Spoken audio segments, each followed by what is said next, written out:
Because, I mean, all good things must come to an end. Brian Norman Jr., his pops. It is over. Brian Norman Jr. is in search of a brand new trainer. He has dumped his pops as the lead trainer, the head trainer, and the storm must continue, but the storm is going to need a new trainer. In this video, I'm going to break it down. What up, Fight World? It's your boy Ego, and I'm back with some more boxing. Now, there was a brand new interview with The Reveal. Brian Norman was interviewed by Cigar Talk, in which he told his future, and he has made it clear that his dad is no longer going to be his head trainer. Now, I don't know, based on this interview, if his dad is still on the team, like in some capacity. I guess we have to kind of wait and see. But he's not going to be the lead trainer. You thought about exploring other options as far as training is concerned? Yes, I will say my father is no longer my head trainer at the moment, but I have been looking at other options at the moment. So I know some things had to get shooken up a little bit, just had to move different ways. That's you thought. Boom, you just heard it. Brian Norman, his dad is not going to be his head trainer. He was asked in the follow-up question, pretty much, was it hard to break the news? He said yes and no. He's like, one, it's because it's my dad. But two, he was like, I'm a grown man. I got to find my way, and it is what it is. Now, I'm going to give you my thoughts. To be honest, I'm not a fan. It's not that you're switching trainers. I don't care about that part. You as a fighter, you know what you need. Cool. So I'm not even mad at that. But for me, the part that I don't like what fighters be doing is they always wait until they lose to decide a change is needed. Now, I'm far from perfect. I mean, I get a lot of stuff right. I came in the game, made it look pretty, but I'm not perfect. I'm not perfect, right? And for me, I have like an old school mentality. My upbringing, my parents taught me well. I learned stuff in the streets and just, school and all that. So for me, I have like credo, way of life, principles, virtues, values, a certain morality. And for me, I really, truly believe in like, do it right the first time so you don't have to redo it. That's one of my biggest pet peeves is if somebody doesn't pay attention to detail and I got to do the same work twice. You know what I mean? When it could have already been done, because I really tried to get stuff done. So I'm saying that to say this when it comes to the boxing trainer situation. Make the move before you lose. That's it. Like, why? Almost like clockwork. Like clockwork. After a fighter takes a bad loss, all of a sudden they go and need a new trainer. Amir Khan got knocked out by Danny Garcia. He leaves. New trainer. Bad loss to Danny Garcia. You got left hooked up. Then you go to Virgil Hunter, right? Joshua, he ended up losing to, I don't know, Usyk or something. Then he finally left. Rob McCracken, is a mad thing, bro. You know what I mean? He leaves. Ryan Garcia, after he lost to Tank, he was with Goosen. He left.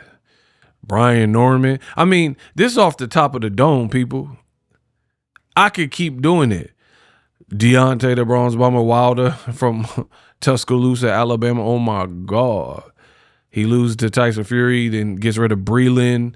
Then recently he loses to Joseph Parker. And then Zhele Zhang, he gets rid of Malik Scott. Like, these fighters keep doing the same thing over and over again. And I know nobody likes to lose. It hurts you. It hits your ego, your pride. But my thing is this. If a change is needed, make the change on the up and up. That's what I would prefer to do. I put that on anything. I would want to make the change before the change is made for me because I got whooped and lost. And now, I need to regroup because the Brian Norman loss was a bad loss to me. Devin, first fight at 47, and he cooked you. He dropped you, stanky legged you in the second round. You never really seemed to fully recover. So it's just not good. It wasn't a good performance, and it made people question like, hey, he was talking about fighting Jaron Ennis. If Devin Haney did all that to you, the Jaron Boots Ennis fight could have been ugly for you. So it is what it is. It's his business. He decided to make the move. I guess better late than never. And another thing that makes it bad is that Brian Norman Sr., he did do a lot of talking and taunting and what we're going to do. And Devin ain't got no pop. He said all these things to have his son not cash that check. And then now a little bit of discourse as Brian Norman is looking to rebound. We'll see where he lands up. We'll see who trains him. But I firmly believe what I said in this video. Don't wait till you lose to get a fresh set of eyes or whatever you feel is needed. If you stop growing with a particular trainer, make the move while you're still winning. Because it, to be honest, is kind of unfair to a new trainer as well, right? It's really kind of unfair because I would rather, if I was a boxing trainer, right? Give me a fighter, a pupil, a student that is coming to me hungry, on a win streak, doing good. I would prefer that than to get somebody who got tossed up and toasted and beat up and hurt and mentally might be broken, lost their belt like Brian Norman. You know what I mean? Don't give me something broken. You know what I mean? Like if you go to a store, don't sell me nothing broken. Like if you go to a furniture shop and you're trying to get a couch or something, I don't want the couch, the display model, and people have been sitting on it and it's broke. I want a brand new couch. You know what I mean? Or close to new as possible. The one that's in the back that's wrapped up in the padding.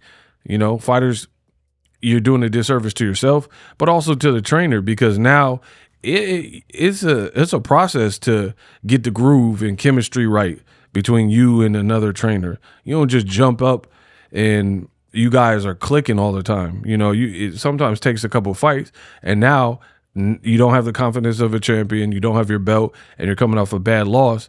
Now that's somebody else's problem, and they got to try to rectify it and get you right. So, world to the wise. Let me know what you think.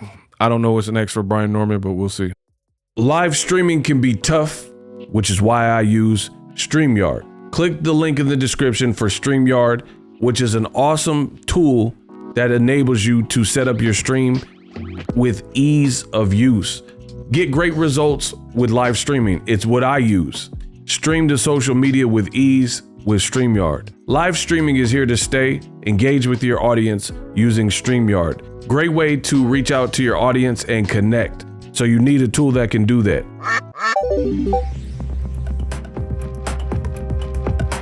If you're new to YouTube and you're struggling to get views, one tool I can provide to you is TubeBuddy. I've been on YouTube over 10 years.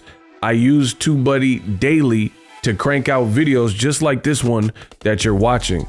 Learn how the pros do it with TubeBuddy. YouTube receives a lot of traffic, which also means a lot of creators, a lot of people putting out content. So you need to learn the ropes so you know how to separate yourself, especially if you're new, but even if you're a pro, use TubeBuddy. The link is in the description.